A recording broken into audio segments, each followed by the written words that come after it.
Greetings, Yeah. friends, and welcome to season 2 of Free Range Thinking. After a little summer break, we are starting again. And Mhm.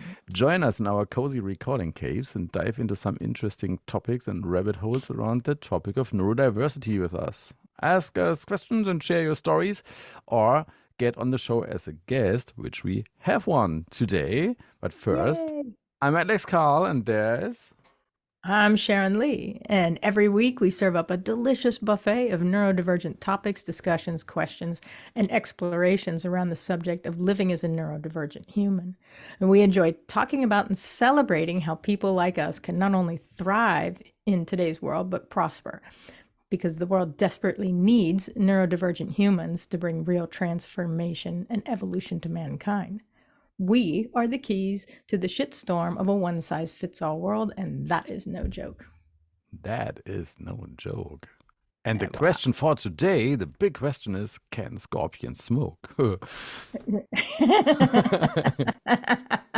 Absolutely. We have in the house Steve Chapman. Yeah, I forget how I found you. Actually, I found you and I was like, found you, lost you, refound you. I'm like, oh, that's that guy. I kept finding myself saying, oh, that's that guy.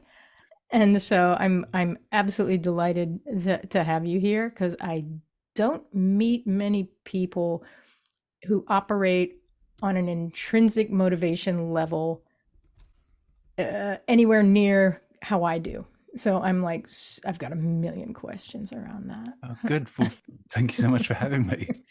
That was a brilliant introduction. I liked it. Yeah. It's sort of brilliantly weaving all over the place. That's what we do. I feel at home now. Wait for it. Yeah. I might not in 10 minutes, but yeah. We're fully expecting like getting off into the weeds multiple times. It's what we do. And yeah, so like I actually started writing questions. And Alex, I apologize if I'm like totally gonna dominate the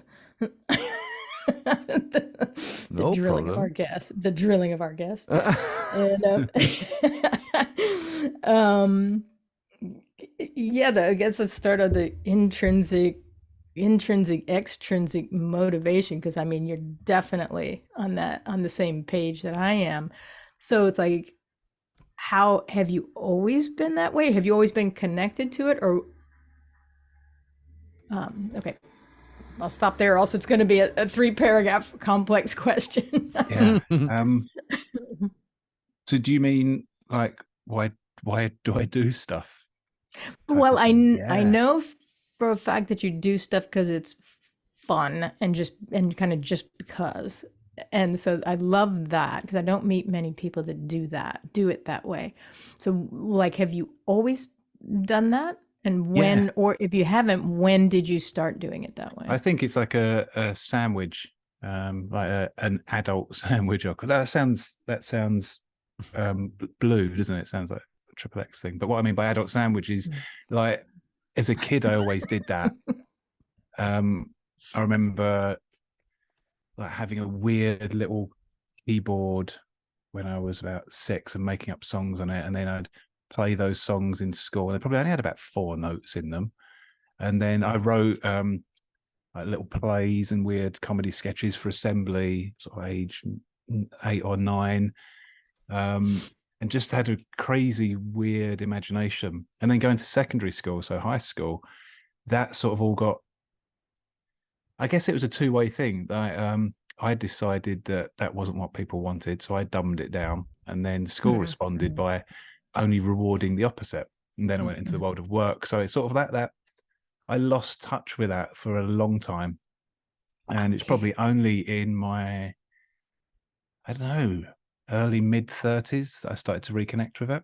I started doing various bits of work and I don't know, sort of self-work and stuff like that, and just thinking, oh, what happened to that kid that used to draw the comics and write the music? So that's what I mean. There was that whole bit of which felt like maybe conforming, or so I went in for a phase of stuff having to have a reason and an output and a purpose. And then I thought, well, actually, no, nothing does. So I've reconnected with that what you're describing as that motivation ever since then. I love it. I love it. Okay. And Well, I don't think and I then actually make stuff for fun either. I think I just make it because I can't not do it. It's just like I just suddenly find myself I draw because it helps me make sense of the world, and it gives, otherwise just got all this stuff pinging around in my brain the whole time. It's like I paint, I do weird projects just because I can't not do them when the idea comes into my head. And then sometimes they end up being fun, but that's never been a motivation for me. And I end up hating the projects halfway through them. Everyone seems to think, oh yeah, you're having such great fun with this project. I'm thinking, no, I hate it at this point. Okay. Oh, interesting. So what would you say that like little kids in form of like a little kids, but see, little kids when they get fed up with something, they'll walk away from it. Whereas with adults, we're conditioned to stay with it. Yeah. And I have an interest of I'm completely fascinated by the letting go and walking away from. Yeah. And the permission. I do workshops on permission, and that's a huge chunk of it is kind of helping adults get to the point where it's like, no, you can totally walk away from something. There's no shame in it. Because the industrialized school systems in our cultures, it's like, no, don't give up, white knuckle it through. But no one ever asked the question, white knuckle it through till when? It's like there's only one thing that's certain at the end of all of that, and even that we don't quite know what happens. And it's just like, why are you knuckling through? When do you get to the point where you go, right, I have now finished knuckling? It's like no one questions these things, or maybe lots of people do, but that's the unquestioned thing, isn't it? For me, it's not only walking away from stuff. There's also a lot of modern assumptions around if stuff is working, you have to turn it into profit or growth or business. And it's just like, you don't. One of my mantras in a lot of my work is kill your babies. So I've had some projects that have become very popular, and at the point when they're at a peak, I will stop them or kill them. And I hear you. Because I'd rather that. It's important for me for anything I'm doing to end well, intentionally, and on a high. And so I don't know, for example, I did February, which was a daily challenge every day in February on Instagram. And I started in 2020. And then hundreds of people around the world every year would be doing it. And then I just started to feel a little bit of, I'm getting a bit bored with this now. It's going to start to feel like a job or a chore. So this February, I just said, well, it's the last one ever. And there's every logical reason to not walk away from it. Like it's getting bigger, more people are getting involved. You could maybe commercialize it. But I think that's what makes it magic. I love doing the logical thing. I love doing the opposite of common sense. Yeah, but it's like flowers. They're not meant to live forever. They die. Yeah, but even everything. But what's lovely about what natural you just said there is cycle. The flower dies, but it's still becoming something else. It's like it's decomposing, and then that's feeding something else. So even though I might kill a project or something like that, there's something happening with the death of that project. Exactly. Is it the death of the project, or are some of the people who took place in it like seeds of the flower but you can't get to the seeds unless the flower dies? No, I think you're right. I mean, the start and end of a project is a complete illusion, isn't it? It's not a real thing. It's just in our minds. And that's it. It's just a lot of the existentialists say that we have this idea, this split between being and doing, and then lots of people say, I want to be being instead of doing. But the existentialists say both of those are flawed. Everything is always in a perpetual state of becoming. Everything is always becoming. Everything. And I think exactly as you just said there, Alex, is in that, and it's what you've said about the flower, Sharon. By saying that, what the February project, I'm no longer going to be taking these actions that you are perceiving as a project that you enjoy, because everything and everyone that's been touched by it or involved by it or not involved by it will continue to do other stuff. And there might be little influences or little seeds that go off. And I'll never know that. And I love that. I love not knowing the impact that things have. I'm like you. I'm like creating, and just keep going forward instead of like, latching on to what is something that's supposedly successful, like, in a cash cow and milking it. And then, but then it becomes like an identity, and I don't care about Yeah. building an identity like that. I care. I just, it's everything's an experiment, and I'm just fascinated by, other things, and can't hold on to these things and keep going. However, I've noticed it, and so my question to you is also, what do you do, or how do you handle other people's like grief and disappointment about like the thing that we're not doing anymore? Yeah. What do you, because it's a thing. That's a thing. I don't know. Maybe people don't tell me anymore, or just don't get it anymore, or I don't hear it anymore.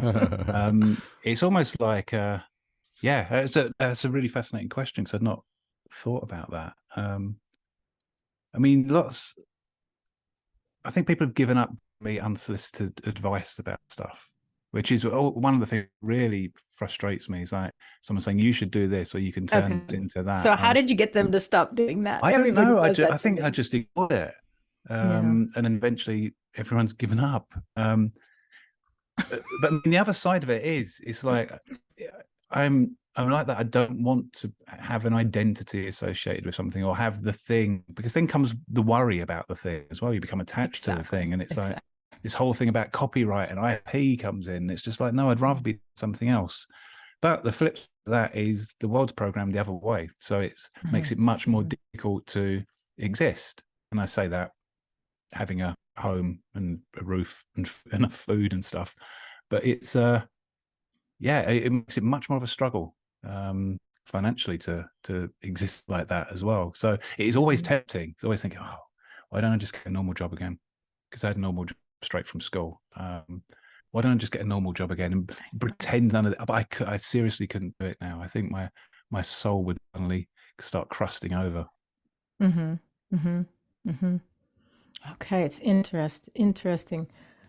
Yeah, my path is such that I've never been in the like kind of normal, and I've always sort of been on the outside of the norms. Um, and so that's why I was so okay. So you were in it, and then you got out of it. Yeah, I sort of slipped into it. School didn't work for me. Oh, And I for know, me like either. being dyslexic, also suspecting sitting other places on the neurodivergent spectrum, and it didn't work for me. Just learning subjects in that very traditional way, I was bored. I didn't get it. I didn't understand it. So I left school and went straight into work. I didn't go to university or anything. And it was just like, I'm going to get a temporary job, like packing boxes, to get some money. And I wanted to work in radio and do stuff in radio. And when I've got enough money to get my parents off my back, because they're saying, like, I need to start paying some rent, then I'll eventually do it. And then over a long period of about 15 or so years, I just was seduced into that. Like, if I keep doing this, then I'm getting more money. And I always had side projects. I'd do little radio projects, little art projects, but they were always side projects that would never have the time and love that they needed. And so I sort of got seduced into it, and then did quite well in that company. And then you get given more salary, more rewards and things. Then that makes it even more difficult to walk away from, I think. But again, it's just I think one of the things that I find really helpful and I really trust is to trust my gut instinct now. And I knew at a point in doing that, it's like, no, this isn't right.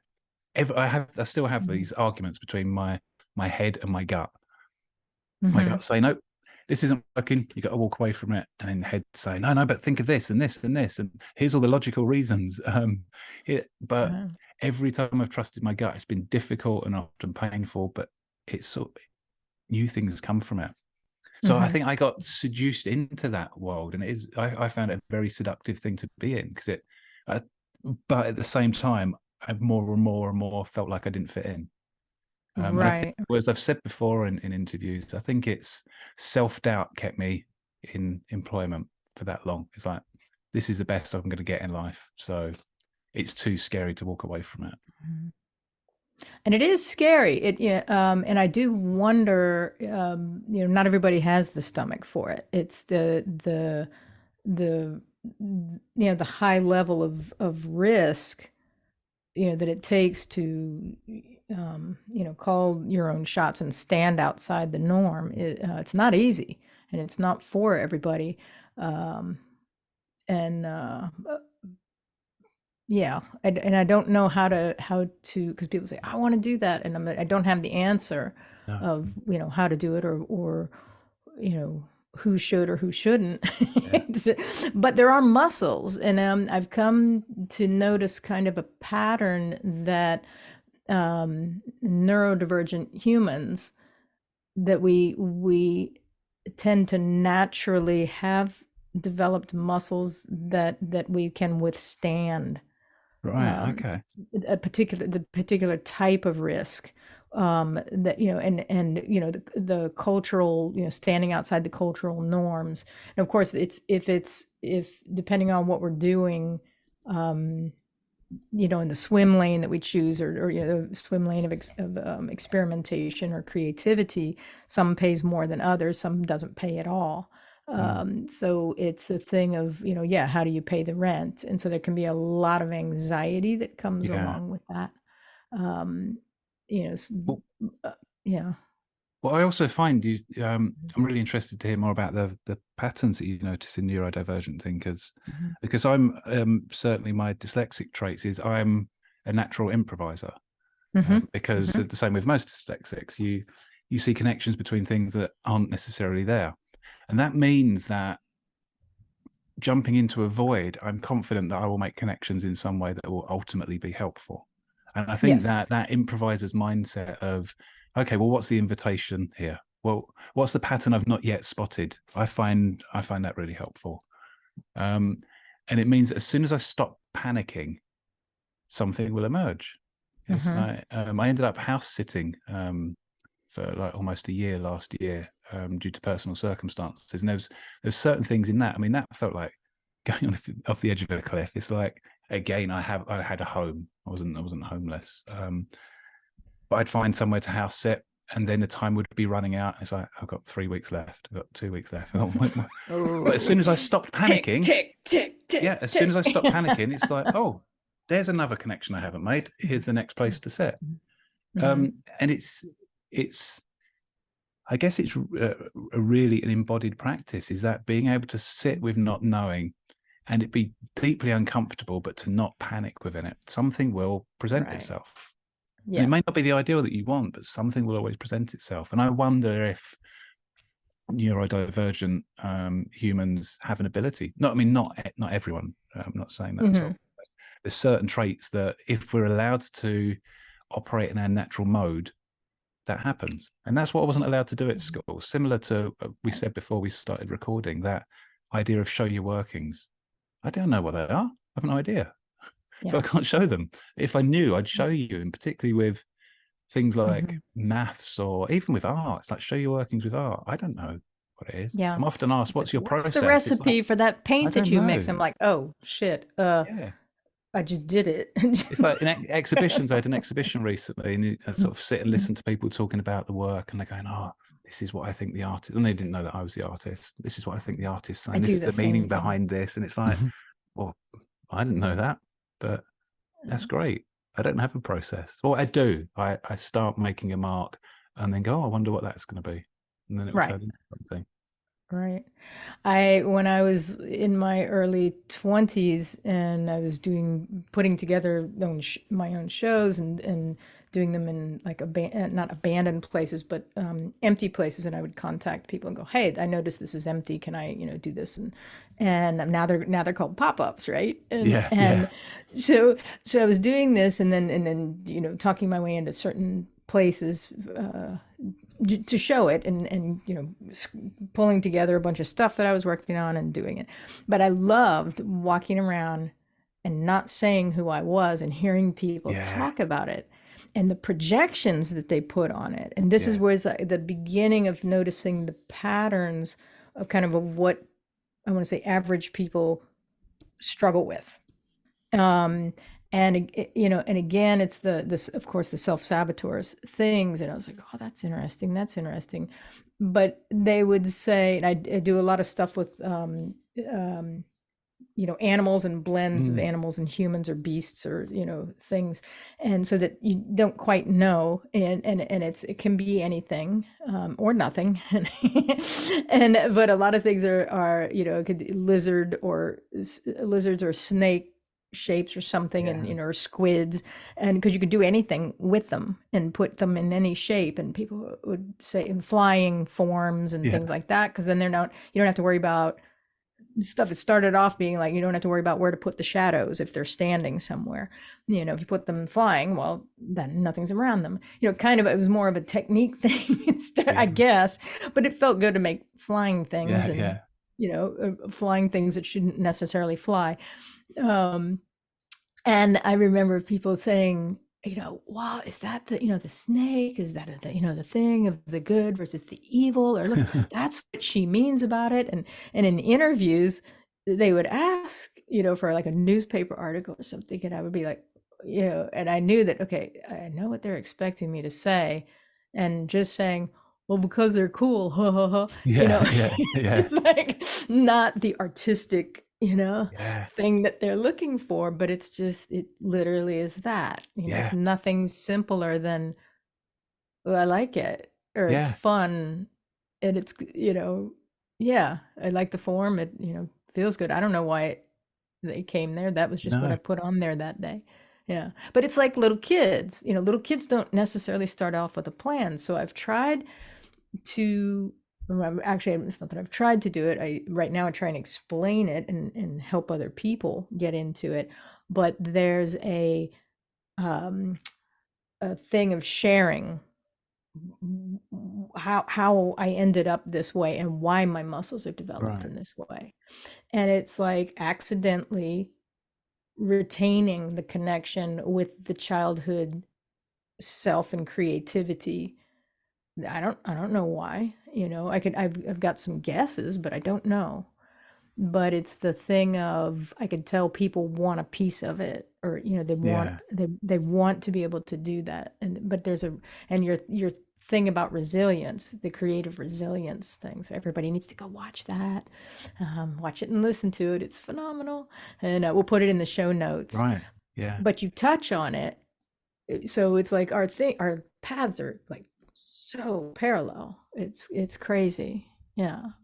Well, and I read this so much in what you say that I resonate with. Stuff doesn't have to have a point to it to begin. I spent when I was house sitting in Camden in central London last summer. I didn't have anything to do. I didn't have much money. I was right by Regent's Park and I had some paint, so I went and just painted sticks. And you won't be able to see it on the podcast, but I just find sticks. Yeah. You can see it because we're filming. We put it on YouTube. Oh, right. Okay, we'll be on YouTube. All right. We do just both. As well we do both. Then. So here's one of the sticks, and I just sit there, and it was just something for me to do, and it was meditative and therapeutic, and people would come along and sit down and chat. But the question I kept asking the most is, why are you doing this? What do you hope to get out of it? And it's, I don't know, I'm just painting some sticks. I don't know. And then it'd be, well, you should turn it into a business. You should start selling them. And it's just stuff needs to be turned into something. And I think that's perhaps what keeps people trapped when they see people living, I'm going to call it living more of a creative life. But that's a bit of a bland statement. But if people want to, I don't know, live a more improvised life and stuff, I think they try to look for the formula in it.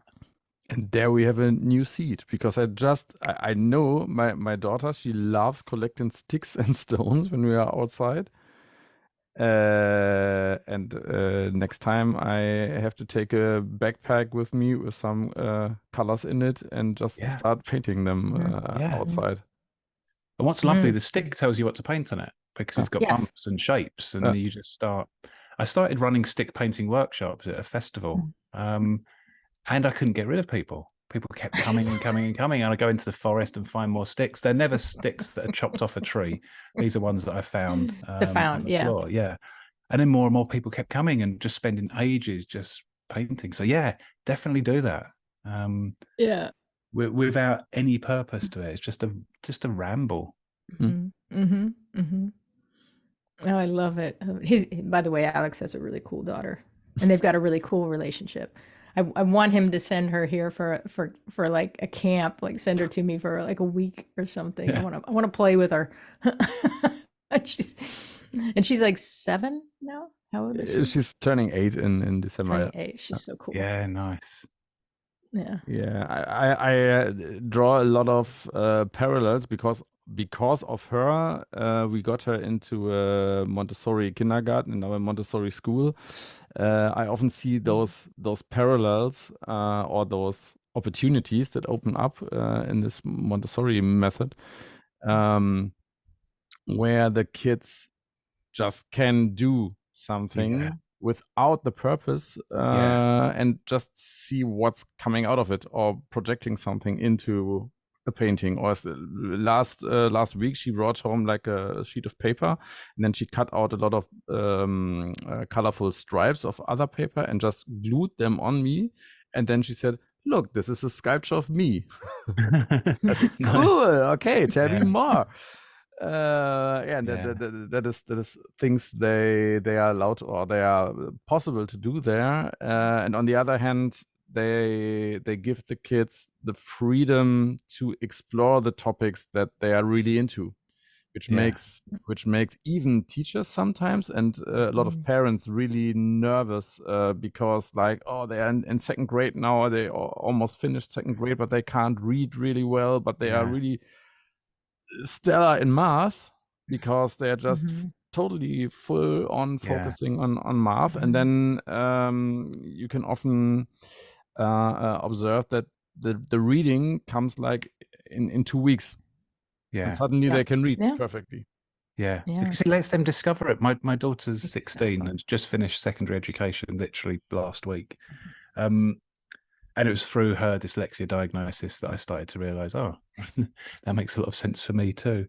And it's just that idea of allowing people to be fascinated and find their own fascination. So she, when she was very young, didn't like reading, found reading stressful. School were teaching her reading. And then I started reading her some of the Harry Potter books. And then she it suddenly clicked for her. It's like, oh, right, I'm fascinated by reading and being able to do this myself. But no amount of schooling would have taught her that. And it meant, and it's, she can just consume books now, which is, I just say I just don't read books anymore. It's too much hard work. But it was that moment of her finding her own fascination with it, rather than being told this is important, you have to do it. And I think that's part of the trap with adults. I'm often asked, like you said that you are, is like, so how do you go about working in this way? And it's like, you've got to work that out for yourself. But I have four underpinning philosophies. And there's probably more than 4, but people like numbers, don't they? If someone asks me a question in the talk, I'll go, right, so 3 things, and everyone gets their pen and paper out, ready to write down. I could just say bananas, birds have wings, and 1 liter of milk, or something like that. 2 pieces of butter. Yeah, exactly. But the which totally like makes me want to like be, you know, the little inner, you know, demon wants to come out and play and do something like that and provoke it. Yeah, because I was like, oh, I could totally fuck them up if I just give them 3 like really random things, you know. But it's just because it's completely but it satisfies, doesn't it? It satisfies like that. Oh, there is an answer.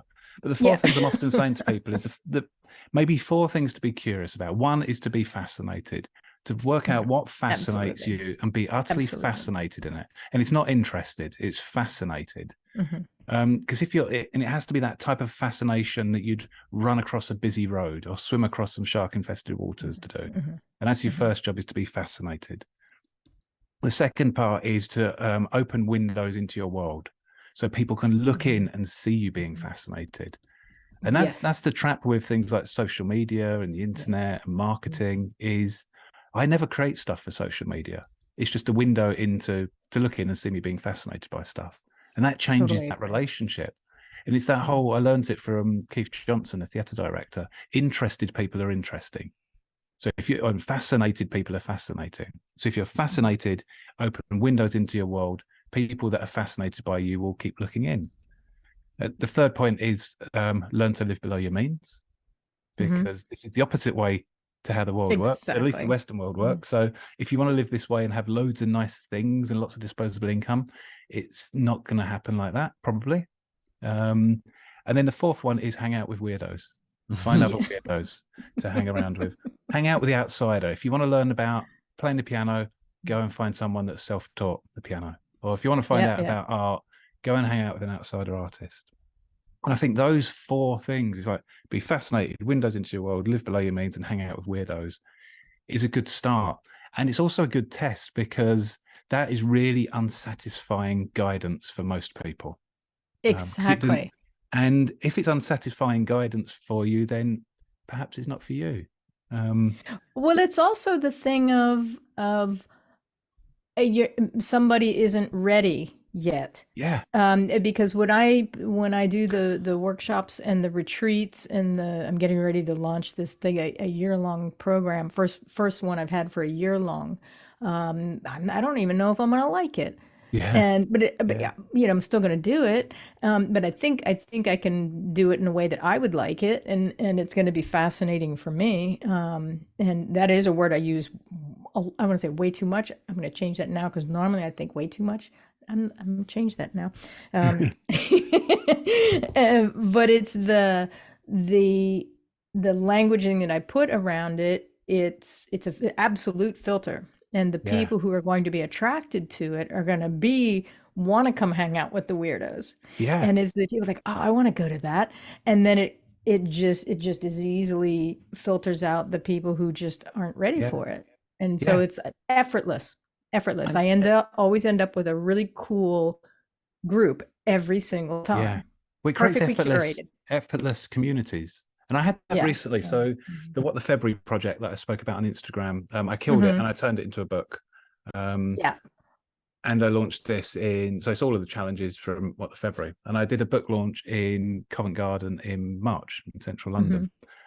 And people, like the guy donated the shop and people donated drinks and stuff like that. But then afterwards, the guy that ran the shop just said to me, what a lovely crowd you brought along. And it's like, I probably knew there's 110 people. I probably knew 8 of them, but there's something about the nature of it. Absolutely. Those people come along, and it's not necessarily just because I've written it. It's they've engaged in something in a particular way and they all come along. And I just loved sort of lurking in the background and seeing these weirdos meet each other. And then there's more sparks coming out. That's the best part, isn't it? It's like brilliant. That's how it's like you said in your introduction, that's how you change stuff.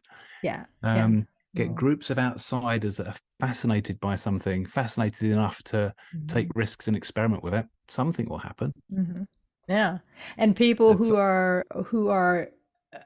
have been dissatisfied enough with kind of the status quo that they're looking for something, but they don't know quite what it is. But they're I want to say brave enough or weirdo enough to go, I don't know what they're doing over there, but that looks like fun. It's like, I don't know where they're going, but let's, I want to jump in even for a little bit, because I also kind of describe myself as and it changes how I describe myself, or what it is. So and I'll tell you about the most recent one. I was like, so I'm in love with the most recent one. And but the ones that kind of stick for the long term is one of the ones is Ambiance Alchemist. Right. Okay. And so that gives me plenty of wiggle room. And so these are the ones that are kind of the best fit. They work long term, kind of an infinite fit, because it's malleable and I can move in it and sit with it and work in it. And so that makes sense. But offering people the space, sometimes for the first time ever, to not do things, and just to hang out with themselves in their, and sometimes meeting for the first time or reconnecting with their childlike state of creativity. Yeah, lovely. And I can see that these are the type of people you attract as well, which is super exciting. And the type of people I'm attracted to as well. It just becomes a mutual thing, I think, doesn't it? Yeah. And then I And think that's also important. I think I can't remember if I said that in that creative resilience talk, the importance of some sort of community of outsiders. Mhm. Because otherwise, I think, I mean, the likes of this conversation and other friends and people I know, otherwise you could convince yourself that you are going insane when everyone else is operating in a different way. And I'm not making the traditional way wrong. But you could just be thinking, I'm completely losing the plot here. So it's really important to have other people around that are also thinking in that way. And you get into a little club of, no, we're actually all okay. Or either we're all insane, but at least we're insane together. But that community of support, I think is really helpful. Mhm. For sure, for sure. And Alex and I found this. We decided to do this podcast because we kept having conversations. We met in somebody's something or other, and then we kept hanging out and having a conversation. And at one point, we were like, "Oh, we should record this." And oh, you know what? We should do a podcast. And we're like, Yeah. okay. And they're like, and the bottom line is, we're only doing it as long as it's fun. Yeah. Yeah, absolutely. And we keep having fun doing it, and with or without guests, and Yeah. and we're not, consistent on like anything, and so that keeps it fun. Yeah. Well, that will make other people interested. I Yeah. worked on a pop-up radio station with another artist recently. We were commissioned to curate this pop-up radio station. And we had lots of guests to interview, and it was all stuff around nature and art and well-being and things like that. And we just set ourselves the rule that all we need to do is be fascinated by our guests. If we can find some level of fascination, then the rest will work itself out. You never don't know what to ask. I teach on a coaching master's program, and it's like a 2-year program. I go in for half a day, just to like mess stuff up a bit. But I say to the coaches that I say to them that there's all of this brilliant stuff you're learning about questions and models, and you have supervision, and all that's really important. But at the end of the day, all you've got to do is be fascinated by the person in front of you. If you do that, you will always know what to say and do.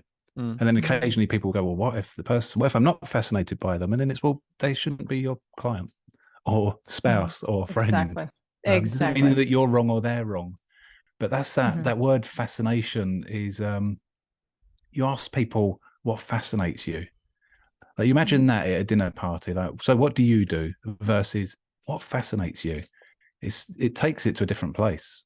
I do ask that more question. Terrifying. Do you? Good. Yeah. Good. Oh, yeah. That, and what's fun for you?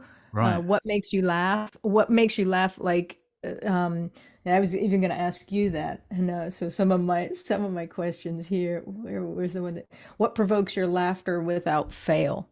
Right. And usually it's something ridiculous. So what is yours? Mine is stuff that shouldn't go wrong going wrong. Normally music. So it could be like a funeral maybe, or a wedding, and there's someone playing a really important somber hymn on a good old English church organ, and then they accidentally hit a wrong note. That's it. I'm done. I'm gone. Yeah. I can't control it. I got in trouble with that at school. Like, every time the teacher playing the piano in assembly would hit a wrong note, that's it. I just cannot control it. And that's where, I don't know if you've ever come across the Portsmouth Sinfonia. If not, put it in your episode notes and listen to it afterwards. This is, I do a talk where I'm talking about the Portsmouth Sinfonia and how it represents that for me. And the Sinfonia was, I think it started in the 1970s, or in the year 1970, with students at Portsmouth Art School. And anyone could join the orchestra. The only rule was you had to play an instrument that you had no experience in. I read about this. Yeah. And you need to listen to it. I mean, yeah. the song Also Strack Zarathustra, so the theme tune from 2001, is just amazing. And they're in that sweet spot of knowing enough to be able to perform something, but not expert enough to know what's going to happen. Right. And it's just such a lovely sweet spot, particularly with things like horns. You can't You can't wimp on a horn. Like with a guitar, if you're a bit nervous, you can play it quietly. You can't play a horn quietly. You've got to blow into it and see what comes out. And the Symphonia inspired a project that I did in 2018, which was I decided to do a conference that was the opposite of TED. So there's the whole I've got a love-hate relationship with TED, having done a couple of talks myself, but it's become like a parody of itself. It's right. It just seems like some ridiculous thing now. Well, they've got it formula. It's too much of a formula now. And so there's no. It was the inexpert. Yeah, I read that. Oh yeah, tell us how about the inexpert. Yeah, so the tell us about that. It was again when I did so I'm an improviser, so I always plan talks and have an idea of what I want to talk about, but I can't work with scripts. I agree. And so I thought, again, it's just a silly question. So I wonder what would happen if I did the opposite of TED. And I hired a 100-seater theatre in London in Covent Garden, because one of the improvisation mantras is, if you're going to die, die big. So I thought, right, Covent Garden, I had this venue, and I recruited 16 speakers to give talks on subjects that they were fascinated by but had no expertise in. Cool. And it was really difficult to recruit speakers. So I put out an open call, and I had loads, like maybe about 80 applicants. Some people just clearly apply for every call to speakers, irrelevant of what it is. So they say, I want to give a talk about fintech. And it's like, you've not read the brief. So they went in one bin. Bye.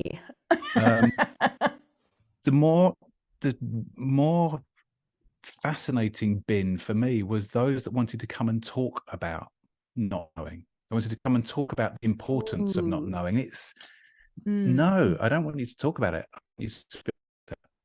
Right. And so they went in a different bin. And then the ones that really worked were things like someone would say, I really love robots, but I don't know anything about them. Is that good enough? And it's like, yep, you can do that. You come and do that. You come and do that talk. I would have so been there. I would have so been there. Of, do you know the bar camp? No, what's that? A bar camp is like an unconference. So you do a conference and you invite lots of people. But on a real bar camp, you don't have any agenda or any upfront talks. So you do a little introduction round. Yeah. Which can be, okay, you say your name, where you are from, and you say 3 keywords or tags that describe you, or that interest you, or that fascinates you, or why you are here. And then people can offer like little sessions, little talks from 30 minutes to 60 minutes.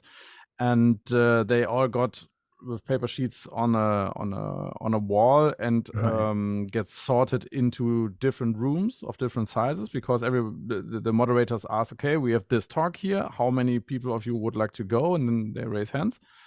And if there are 5 people, you get a small room. If there are 50 people, you get a bigger room.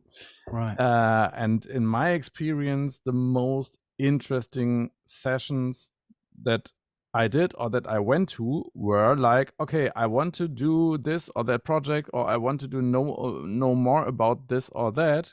Can anybody tell me something about it? Yeah. And then you meet with people that have some interest in the topic. Some are experts and can tell you really a lot of it. And you meet a lot of other people that are also interested in, and everybody has little bits and pieces they know, and they bring them together in this session. And everybody goes out with much more experience and knowledge and connections than before. And I love those sessions. It creates a space, and it challenges that dominant way of learning, isn't it? I mean, one of the things that's important about Inexpert was I put lots of care and effort into the structure around it. So this is one of the things. So there's a structure in what you were just talking about there at Barcamp, Alex. And structure is really important, I think, to create a space or a container for not knowing. So I worked with all of the speakers, coaching them in the build up to it, which you might do for a speaker event. But I was trying to keep them in a place of not knowing. So, for example, one guy wanted to talk about tennis because he just started playing tennis, but he didn't know much about it. And he was telling me, and he kept on getting into talking about the expertise of it. And so where I ended up with him was suggesting that he did the talk, but he played tennis on stage whilst he was giving the talk. And I'd sit at the edge of the stage and I'd bounce these balls at him and he'd hit them back. And of course, that means that the whole time he was forgetting what he was saying. So there was I worked with lots of the speakers to help them get as much into a place of not knowing on stage. And then the structure, everything around it was, I had lots of volunteers helping, but they couldn't help in their area of expertise. I had a brilliant photographer who was doing front of house. I had a great psychotherapists who were taking tickets. Even the venue hadn't done an event like this before. And my favorite thing was the person that films the talks had never used a camera before. just before we began, she was called Sophie. She came up to me and she said, I'll be fine. Just tell me where to press play. And I said, no, Sophie, I need you to press record. And so everything about it was like that. And it was such a weirdly brilliant afternoon. So it's like from like 1 p.m. to 6 p.m. and it completely sold out. And it was confusing and it was baffling and it was funny and it was disconcerting and it made people feel uncomfortable and it made people feel excited. And then at the end, everyone was saying, oh, it was amazing. When are you going to do the next one? And I said, I can't ever do it again because I'll know what I'm doing. I've now got you know what to do. Sense of it. Exactly. And there's that whole question of, well, surely you can make it bigger and better. And it's no, my instinct is to make it smaller and worse. Why would I want to make it bigger and better? And so it genuinely can never happen again if someone else wants to do it. But again, there was that thing of this has been a success. So commercialize it, repeat it, and make it bigger. I know. The pressure to do that is just crazy. It's that the industrialized models. It's not, and I always say, quality doesn't scale. But what type of quality?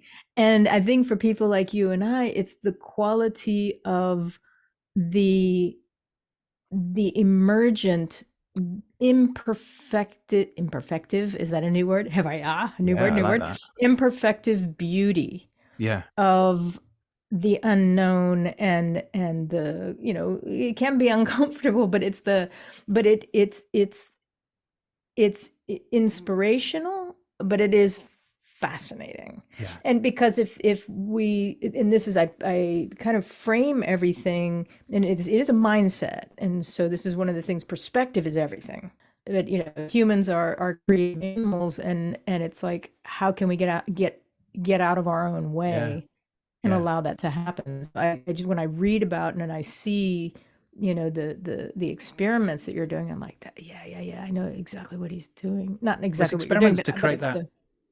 To create that space of not knowing, or an invitation to not knowing. And it's like you said about art, people will project stuff into it. And all of these projects, I end up, like I said at the start, I end up hating them at points. I think, why am I doing it? And then Expert was so much hard work. But after an Expert, I did another project called Sound of Silence, which was the world's first... love that one. Oh, yeah. Explain that one. Explain that one. Sound of Silence was the world's first silent podcast featuring special guests. And it came from a curious question. It's like, what's the opposite of a podcast? Because at that time, there were so many podcasts. I mean, loads and loads. And I'm not anti-podcast. I mean, I'm on a podcast now. I like being on them. But it's just like there was so many without anything interesting to say. So I thought, what's the opposite of a podcast? Well, it would be... nothing. You'd be broadcasting nothing, like John Cage's 4 minutes 33 record of recorded silence.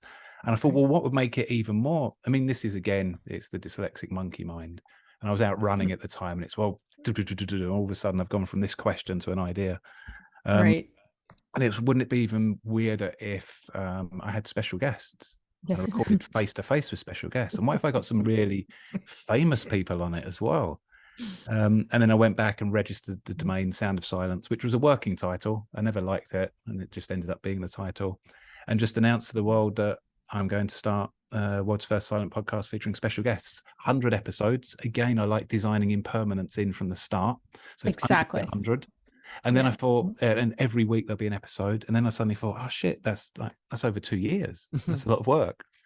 And then for 2.5 year project, but for 2 years, I broadcast 2 minutes of recorded silence with special guests every week. But what was brilliant about it was, again, people downloaded it at its peak. It was like 10 to 15,000 people were listening to this. But people would say, I mean, obviously some people thought it was stupid and hated it, but that's fine. But I get messages from people saying, this podcast is about health, or it's about mental well-being, or it's about peace, or it's about existentialism, or it's about, there was an episode I recorded with someone that had their little daughter in the background. They said, it's about working mothers. And it made me realize that because there wasn't content, people could pour into it whatever they needed in that moment. Exactly. And I think that was the same with Inexpert. It created, there was content and structure, but a baffling content and structure that made the audience have to do the work. And that's what I try and do with all of my talks now. It's like, it's not my job to tell you stuff. It's my job to create an experience so that you can do the work. Which isn't always the most. Well, this is like what I do. This is what I'm saying. You do exactly. the same thing I do.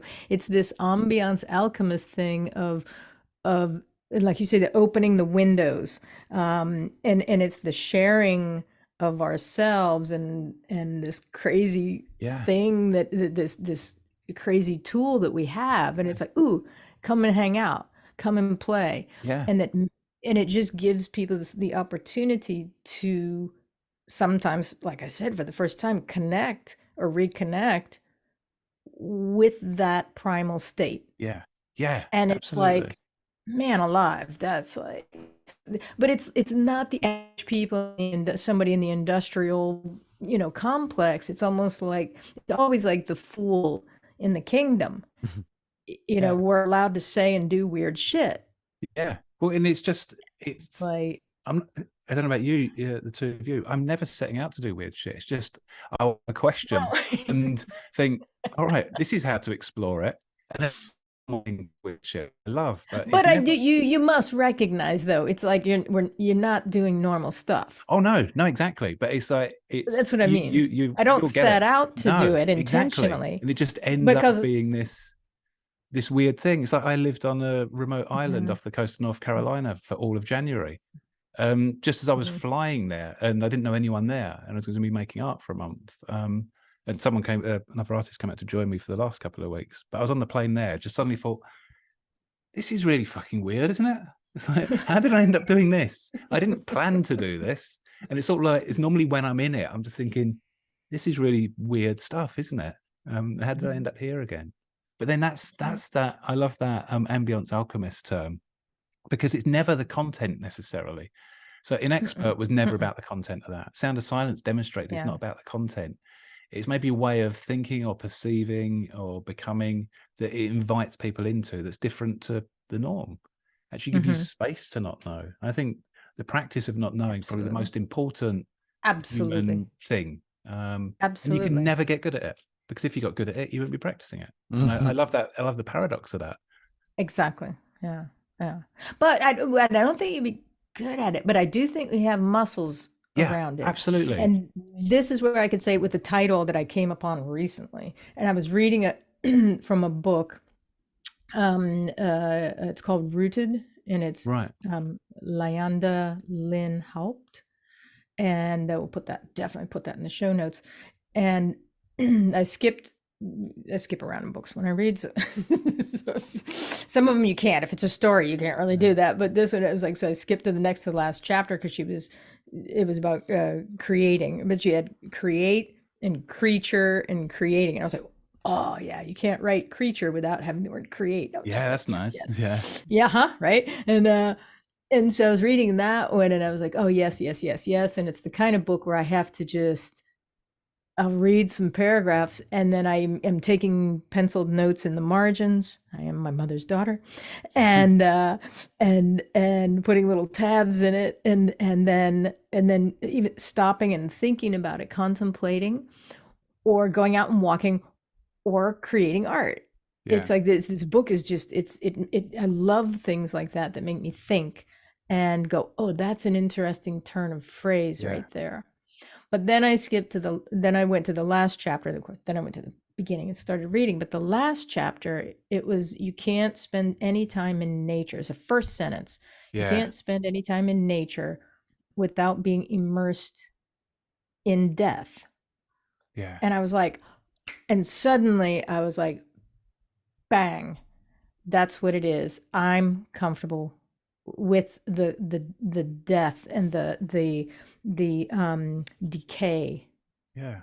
Yeah. and the dying off of the stopping of things, because most people avoid that. They do everything to avoid the end of a relationship or a job or some kind of a project, or if they do a startup and it's like, oh, it's going to shit, they will cling on to it. And so it's like, who in our lives prepares us or helps us build the muscles of letting go or walking away? All the models are on hang on, stick it out, be brave, don't quit. And it's like it's when you're talking about the nature, you can't have the bloom of the flower or the beautiful canopy of the tree without the compost. And the compost, the quality of the compost, is the most critical element, Yeah. Yeah. because you can't have all of the beauty without the compost. And so then and then I was like, oh, okay. So that means that people who are doing, they're just spraying chemical fertilizer on it. Yeah. They're not allowing the compost to form. And then it came to my mind, I'm like, I'm a compost doula. So that's the term. That's the newest term. And now I can't wait to do the thing, get in an elevator or go to a dinner party or something where somebody's like, so what do you do? I can't wait It'll to be use that it. moment. Yeah. I can't wait to like, it's going to be hard to deliver it without just, giggling maniacally before I actually say it. Just need to make a business card with it on it and just hand it to them, and then just go, absolutely, any questions? Yeah. It's like, what? This is what? There's a because the first thing is building curiosity. Yeah. It's like, so that one is the ambience alchemist and compost doula are right now the ones that I like those. There's so much in what you've said there, particularly around we can develop muscles, but not necessarily get good at it in the way that maybe society says getting good at it. And it's like with all of these things, it's making something a familiar discomfort. And if I'm on the edge of not knowing, I'm not necessarily enjoying it. I'm finding things difficult, but it's a familiar discomfort. I know it's not an absolute existential threat. And the more of familiar discomfort it becomes, that's what the answer is. And I think that's where people give up, because they're thinking this isn't getting any easier, and it's not going to get any easier. But can you make it more familiar? Right. And it is. I mean, I'm a big fan of existential philosophy, because I think that is part of exploring maybe some of the disconcerting stuff. And Ernest Becker, I don't know if you've read Denial of Death by Ernest Becker. He has a really simple idea in there. He says human beings fear impermanence and insignificance. So therefore we fear both life and death, because we fear the impermanence of death and we fear the insignificance of life. And then he suggests that everything we do, literally everything, and he's not saying it's good or bad, we just do it, is what he calls an immortality project. Everything's an immortality project. Sound of Silence is an immortality project. Talking on this podcast is an immortality project. So he's not saying it's good or bad, but in some ways it's a response to trying to shore up that fear of impermanence and insignificance. And I think making peace with that, I'm thinking, okay, I could pretty much believe that's what I do as a human being. And I'm going to stay awake to it, and I'll not fall into traps where I'm not aware of that. I find that really comforting. I find it really comforting that I have no idea really what is going on. Right. So this was one of my questions. So it's like actually the first one I have on here. On a scale of 1 to 10, Steve Chapman, what is your fear of death? I genuinely don't know. I can imagine that in the moment of confronting it, there will be fear. I don't know, because I've never done it before. But I can imagine that it'd be very easy to think, oh yes, logically I'm at peace with it. But as a biological creature, I can imagine in that moment or moments building up to it or finding out something that meant it was significant, I can imagine being really scared there. But on a day-to-day basis, it's like, well, it's sort of the only thing that I'm sure of is that that's going to happen. There's an experiment I'd love to do in a corporate environment, because I think just contemplating this shifts everything. And it makes, it just puts stuff into perspective. But the experiment I'd like to do in a corporate environment, and I've not done it yet, I will do it one day, is to find a team that's open to experimenting, that's open to doing stuff differently. I'm imagining a board or a senior leadership team. and they all sit around a table maybe once a week for a big important meeting. The one thing that I'd want to do is introduce an agenda item. That's the very first thing they do when they all sit down. And it's they take 2 minutes to look around the table and contemplate in which order they will die. And they just sit and they look around the table, and no one says what they're thinking. They never even refer to it. And after the 2 minutes, they just go, okay, next agenda item. Because I think I would love to see how that shifted things, because they can't deny it's true, because that will happen. Exactly. And they can't know what that order is. They may have some ideas around age and lifestyle and things like that. But that would just ground everything next. And I can imagine that they just finishing contemplating the order of their death, and they go, right, fiscal results. You could just imagine them going, oh, no, can we just have another minute, please? Right. And that's a little bit like forcing everybody to admit that the emperor is naked. Yeah. And doesn't have new clothes. Yeah. But everybody is so busy. Yeah. Going, oh, the clothes are so wonderful, with life and, the illusion of the societal structure and the cultural norms, that getting people to step outside of it for a second and go, this is so arbitrary. Yeah. This doesn't really mean anything. And then go ahead and live life as normal. Yeah. But like you said, take the pause. And what's really important look at the about compost. that little experiment is it will seem like it's a silly little experiment, but the structure in my mind is really important. The fact that no one ever talks about it afterwards, because you can imagine there'll be a thing of, okay, what did everyone think then?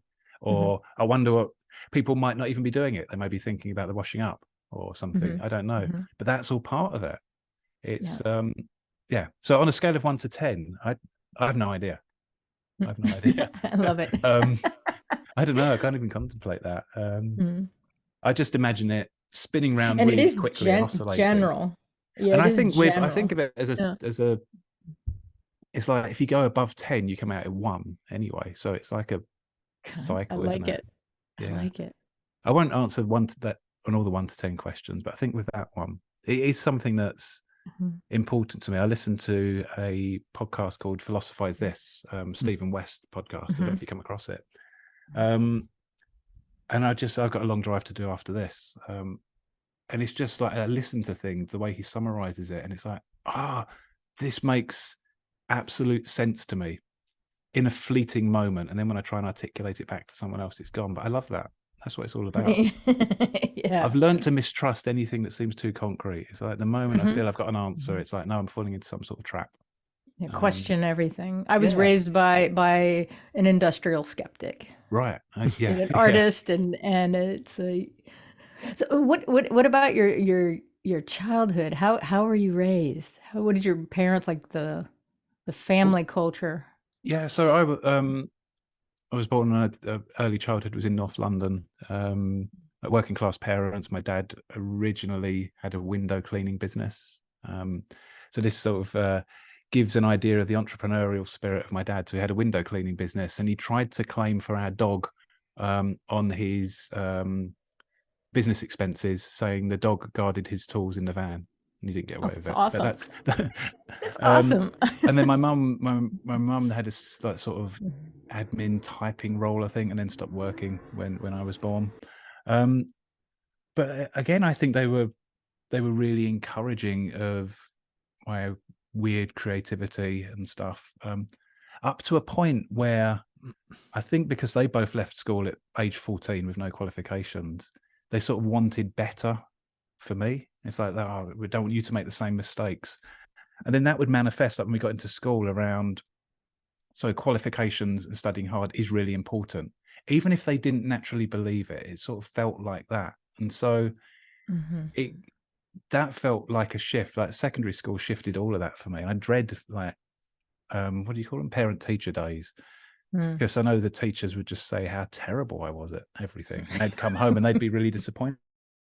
But it's important decision from disappointment because they reckon I wasn't meeting the expectation. But I think the most significant thing in childhood in terms of how I am and who I am and what I do was secondary school, because that just felt like a massive shift, negative shift for me in everything.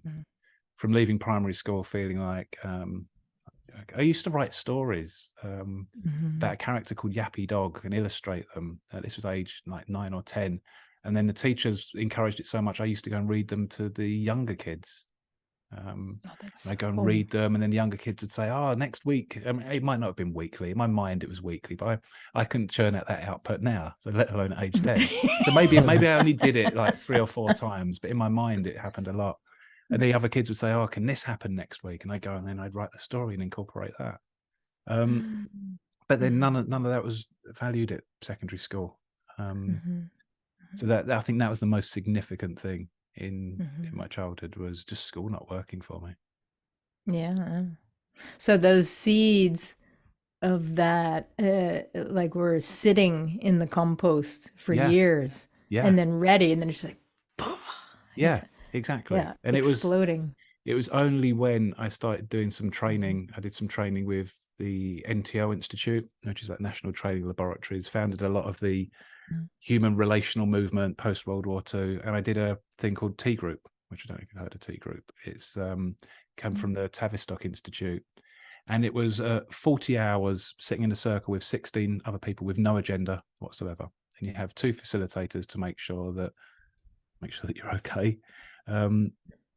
And it's just such an intense experience. It's not 40 hours nonstop. It's 10 hours a day over 4 days, but it's a long time.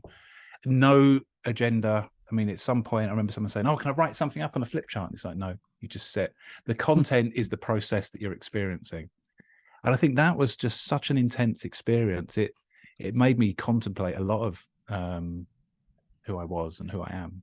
And T groups are meant to be quite, when you curate them, they're meant to be as diverse as possible. But I was the only man in my T group as well. And so not only was it forcing me to, I don't know, reflect on myself, it's like really contemplate, okay, so what is it like to be a white, able-bodied Western man in amongst this group of very diverse women? And there's some really difficult conversations and some amazing moments. But I think that was the moment. If this was a TED talk, I go, and that was the moment everything changed. I mean, it's never like that, is it? But that felt like a significant moment, you know, where stuff's jumbled up so much. It's a shift. And it was a moment, there was a couple of moments in that I wanted to run away.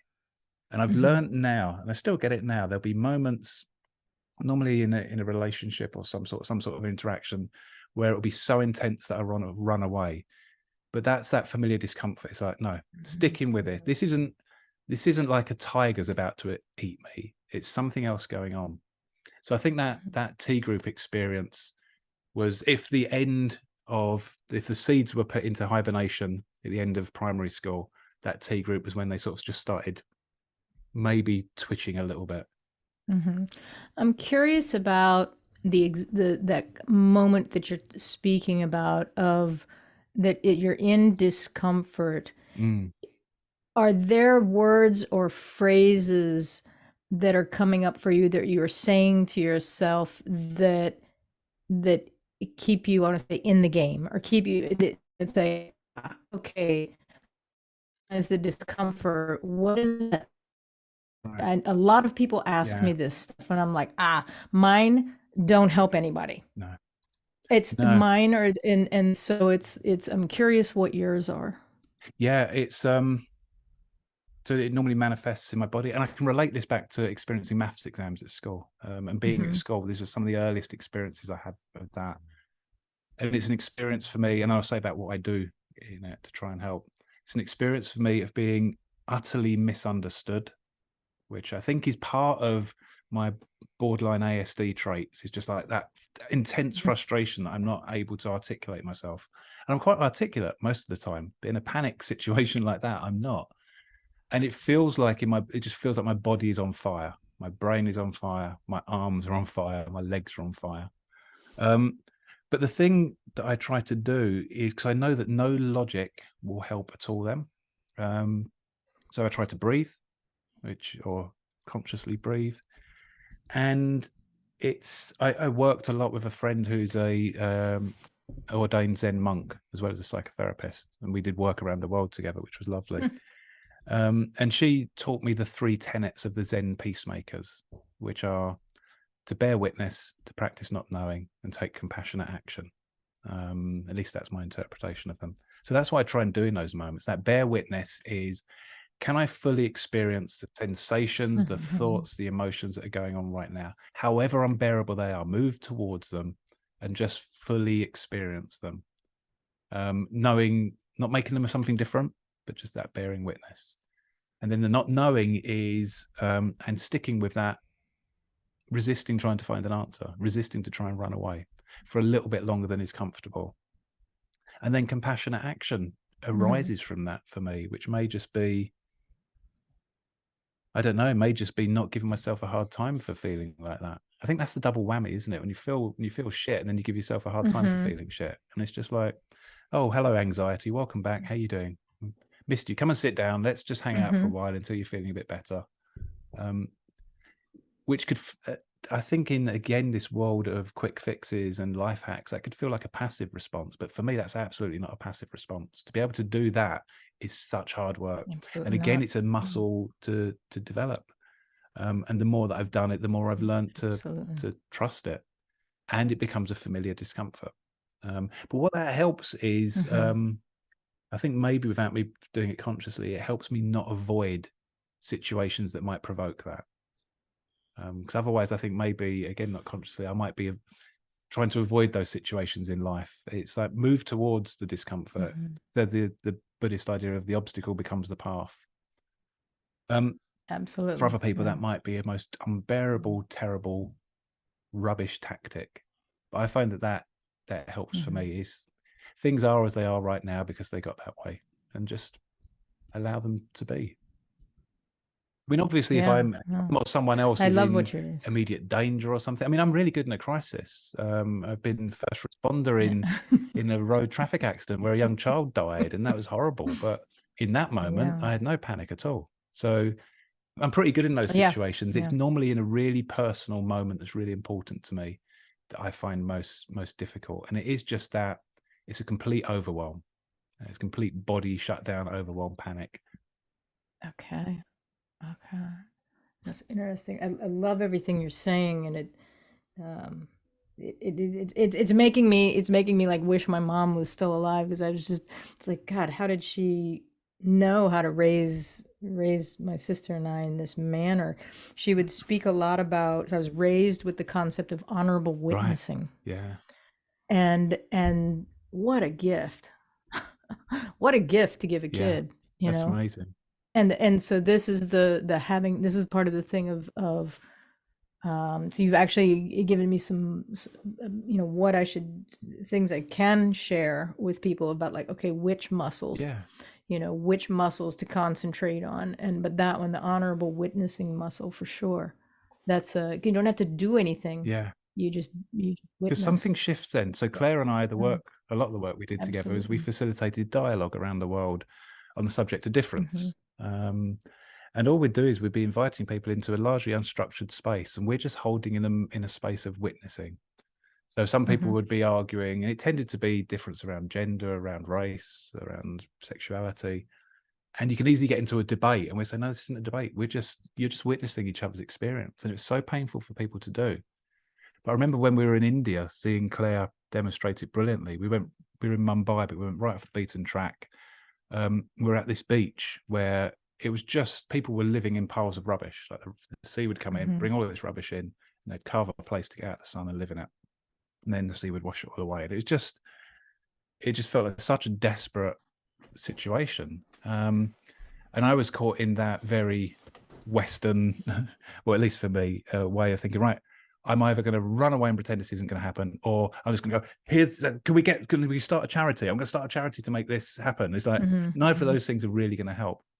And this young kid came up to Claire and just was like asking for money, because like we were the only Westerners there. And Claire just held her hands and looked into the little girl's eyes with tears in Claire's eyes and just said, I'm sorry, I see you. I see you. It was just doing that. And it was just like, God, that was such a moment of experiencing bearing witness. She was just witnessing it and experiencing the pain of it. And I always remember that moment, because there's nothing in that moment that she could do that would help. Yeah. And that's that. What was the phrase you used? Was it honorable witness? Honorable witnessing. Yeah, I love that. It's powerful. It's powerful. And really difficult. And so it's like I was practicing that for as long as I can remember. Right. In different ages and phases of my life, it means something different. Yeah. It's like I hit the next level and hit the next level, and then knowing that it's never going to end. Yeah. Because that's the beauty of it. It's the I mean, that's it. I find that comfort. Yeah, I find that there's such comfort in it. Never ends. You never achieve the thing. But that's the child learner mindset. Yeah, because this weird, distorted growth, achievement, success mindset that we seem to have. Well, and now the hustle, do, and it's like imagine if you quite often will ask groups this. Imagine if you suddenly became the finished article. It's like there's no more to do. There's no more to do. Say your age 45, no, or any age. You could be 70 or 10. It's like you suddenly are the finished article, and there's no more to do. There's no more to learn. You have everything that you need. You can answer any question. I imagine that would be so existentially depressing or challenging. Well, this is what happens to a lot of the kids of really rich families, right? Because they can have anything, they can do anything, and they do, and then what? And they've spoken about that, like nothing else is novel. There's no novelty anymore. But it comes from an extrinsic thing of having things and doing things. And so it's like if the muscles, if we're not working on the intrinsic muscles of being and witnessing, it's empty. But that's it's so tied to the witnessing, is so tied to the creativity and inspiration.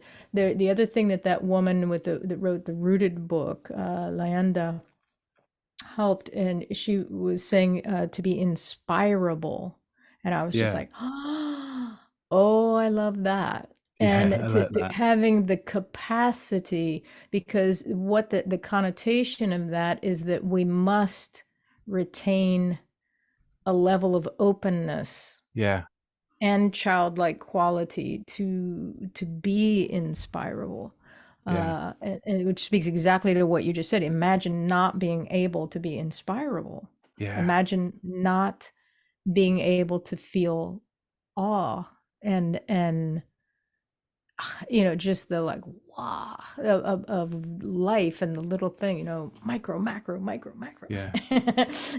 just the amazingness of the whole thing, and to be so jaded that it's like nothing moves us would be something worse than death. Because I'm not looking forward to death. Okay, I don't want to be squished. I don't want to be squished. No. I don't. That I think would be bad. Burned and squished are two of my least favorite choices of how to go out. Of course, I want it to be quick and as painless as possible. But not being around or being obsolete. But that's ego based. If thinking of like, but I don't want to die. Why? Because what will I have done? Like. But it's like we weren't bothered about that before this weird experience began. So what's the difference afterwards? Right, but that's all. There's a lot in the ego. Life is the weird bit. The ego attached to extrinsic. The whole thing, and how to separate that and because kids don't really worry about dying unless, of course, they have an experience that then they have anxiety connected to it. But generally speaking, little kids don't. That's why you have to like. Keep them from, they have a naivety and a pureness of awe and joy that it's like, how can we bring that back in and reconnect with that? Let me see. Do you have any questions? Oh, is that for me or for Alex? Or for either of you. I feel like I've been like, asking all my questions. I still have a bunch of them, but I don't know. I don't think I do. uh-huh. Well, Is there's there, millions. There'll be millions of of like, course, as soon as we stop, what it's the like, hell is going on? No, but not anything that's coming to mind right now. Okay, okay. And then I've got a final question for you. It's about the creative resilience. It's like, what do you think, going into the next, I don't know, into the future, next 10 years, because the pandemic gave us a real opportunity. Yeah, I call it the great pause. yeah, And it was the first time and it's amazing that it happened in our lifetime and at the age that I am now, because I've got enough, experience behind me that I could like, oh, I know what that means. yeah. And so it's like it was the first time, historically, in such a manner that we have, we can keep records and exchange things globally. The pandemic, global pandemic. And so it's with the great pause, everybody had to hang out with themselves, sometimes for the first time. Fascinating, absolutely fascinating. Um, and so it's like, of course, I have a lot of things like, wow, the future, what's gonna, I mean, guesses, I don't, nobody knows, but just in yours in observation, or what do you think it, like the pandemic will allow us to do in the next, I don't know, 5 to 10 years as Yeah. a species with I, creative, talking about creative resilience? I don't. So my short answer is I don't know. I remember during the pandemic, I was on a podcast and someone said, "Do you think this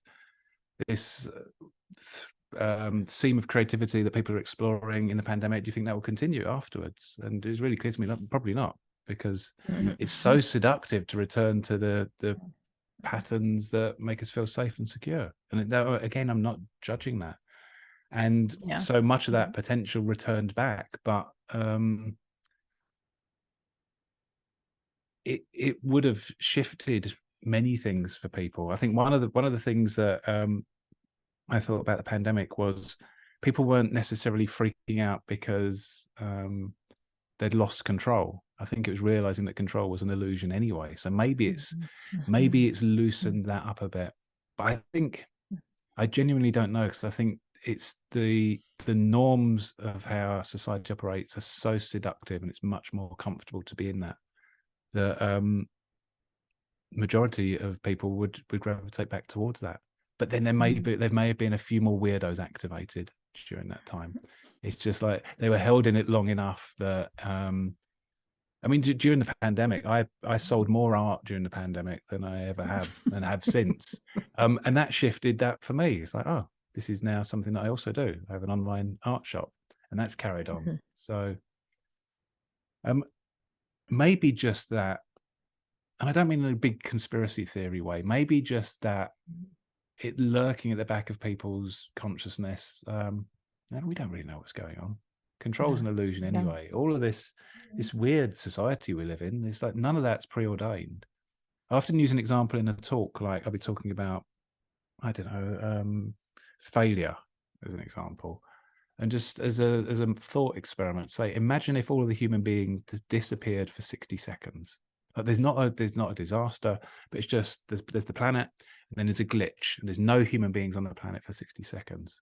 For those 60 seconds, the concept of failure or power or politics or none of those concepts exist. And I think that's part of what things like the pandemic are doing, is an invitation to realize how much of our experience is a social construction. Absolutely. And it's real in one sense, because if we want to function in society and try and fight oppression and not be oppressed, then it is real in that sense, but it's not real. We've just all agreed it's real.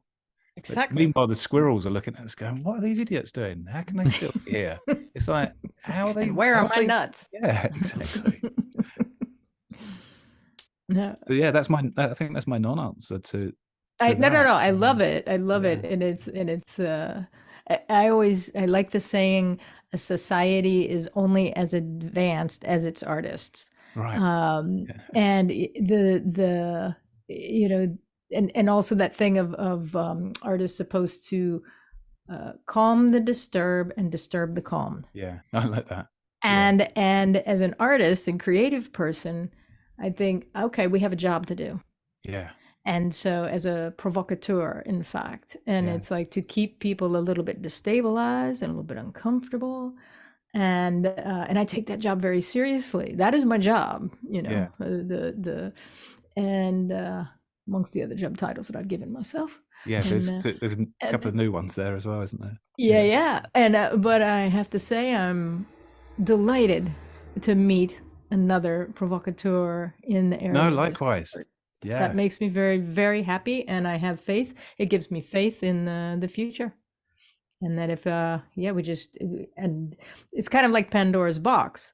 It's kind of like you said, during the pandemic, a bunch of everybody came out of the woodwork, and you know the top got taken off of Pandora's box, and all of us weirdos kind of got out, and then you can't get us back in.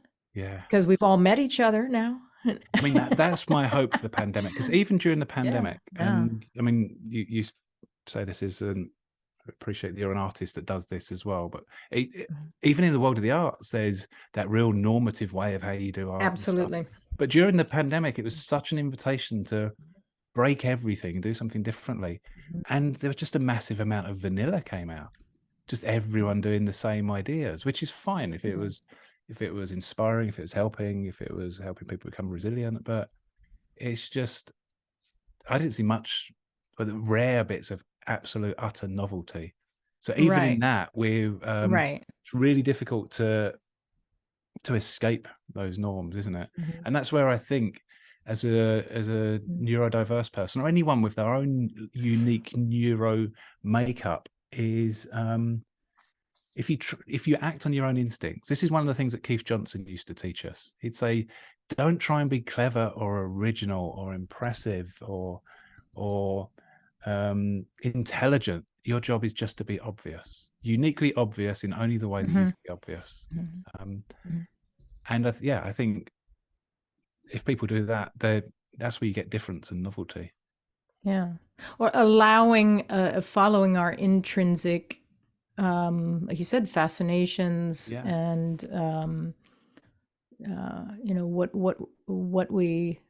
we want, what we love, what we're interested in, obsessed with. But if we're following it and not paying attention to the extrinsic thing, which is hard for a lot of people, depending on how they were raised and the culture that they were raised in, because that shit's heavy. And a lot of time absolutely. for a lot of people. But it's like the reframing and re-anchoring as the compass, the intrinsic thing, drive is the compass. Cool. Oh, what a great time hanging out with you. Yeah, it's one of those where it's like time has taken on different meanings. Where's it gone? It's I like that. Time's bendier than we think it is. Oh yeah. Time is not linear for me. My wife is very linear, and in that aspect, she's freakishly anchored to time. I don't know how she does it. I mean, it is freakish. She can guess what time of day is, even if she's inside, or something. Guess what time it is, and she's like within like 10 minutes. It's wild. I'd like, for me, I'm like wildly off. But so I would like at some point to ask you back for a round 2. That'd be great. We'll see what happens between now and then. Super. Thank you so much for having me. I'm delighted. Yes. That was I'm going to put all this stuff in the show notes because there was just so much stuff. But I know I could hear. Thank God for Alex and typing all that stuff. I end up with, after something like this, I end up with like one word prompts that I look at it later and go, "What the hell is that?" So, cool. Then. Well, keep in touch. I'm going to go and do a long drive now and listen to Philosophize This. Super. Have a great week. Then have a great drive and a great week, yes. Yeah. Thank you. Lovely to meet you both. Nice to meet you. Thank Bye. you. Bye.